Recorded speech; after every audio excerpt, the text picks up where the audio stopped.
The challenges of being a single mother are hard enough, but imagine being a Vietnamese refugee and struggling to care for two children without any help. That was the case for Rosemary Tran Lauer. She's now founder of the organization Devotion to Children. She's here now. We also have the vice president of the charity, attorney Dan Ruttenberg.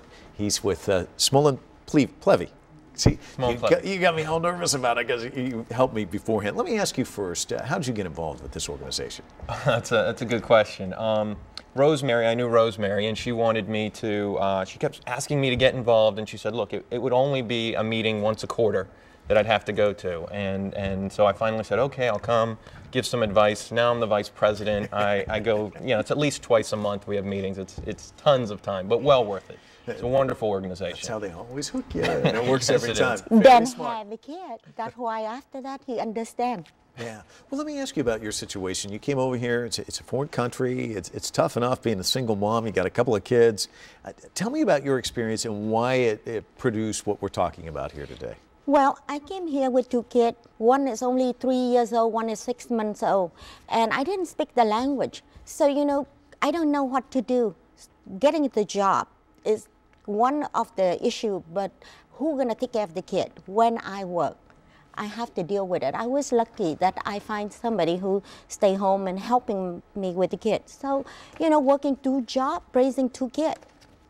You know, I learned that experience, and because of that, I can relate it to all of the parents out there, not just single, not just men, not just women. All of the people with children are dealing with that. Yeah. Babysitter. So, you know. That's the toughest job out there, being a parent. Tell me about starting up this organization. What prompted you to do that? Oh, well, you know, I have a group of girlfriends, and actually I have 2 children when I first came, but 6 years later I remarried and I raised 7 children. And my kid doing pretty well. I work full-time, 7 days a week. So a group of friends wonder, how did I do that? And I say, well, you know, I work very hard. I set example to my kid, work ethic and all of that.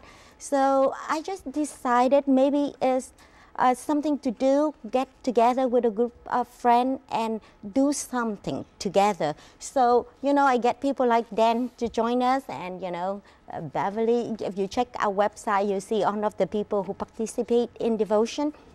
And through that, we 100% volunteer, all of us.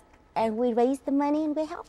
We've got some dancers. Let's take a look at them. And while they perform for us, Dan, maybe you can tell us about the gala that's coming up. Wonderful, wonderful. The gala we have, it's a wonderful event, and it's November 19th. It's at the Waterford and Fair Oaks. We're going to have the most important thing that we're going to have there is Angie Goff is our MC. So if that's the most important thing, you're in trouble. I'm kidding, I'm kidding, I'm kidding. But we're going to have a live auction, we're going to have a silent auction, we're going to have raffles, we're auctioning off things like jewelry and vacations to safaris to Africa, wow. Redskin tickets, sports memorabilia. There'll be a live band, a DJ. We're going to have the dancers there performing. It's really a fantastic event. The Hogettes are coming. So we'll have tons of people there, and it's for a wonderful, wonderful charity. The real important thing, I think, about the charity, by the way, is because the mission is to provide child care funding to the economically disadvantaged families who have underage children, or 6 years old and under. It's to those families that can't afford to work because the cost of child care is too high. So what this is doing is it's helping the children because they get into these programs and they get the benefits of it. But it doesn't only help the children, it helps the community because these kids tend to grow up to be more productive members of society when they get into these programs. And it helps the families help themselves. So it's like a handout. Well, it's a hand up instead of a handout. Right. And as Rosemary said, we're 100% volunteer, and the board of the directors pays the cost of the event. So every penny that's donated goes to helping the families. Well, we're going to leave it there. Best of luck with the event. I'm sure Angie will knock them over and do a great job. But thank you both for coming in today. Certainly appreciate it. Thank you, Mike. Thank you very much. We appreciate you letting us come. You bet.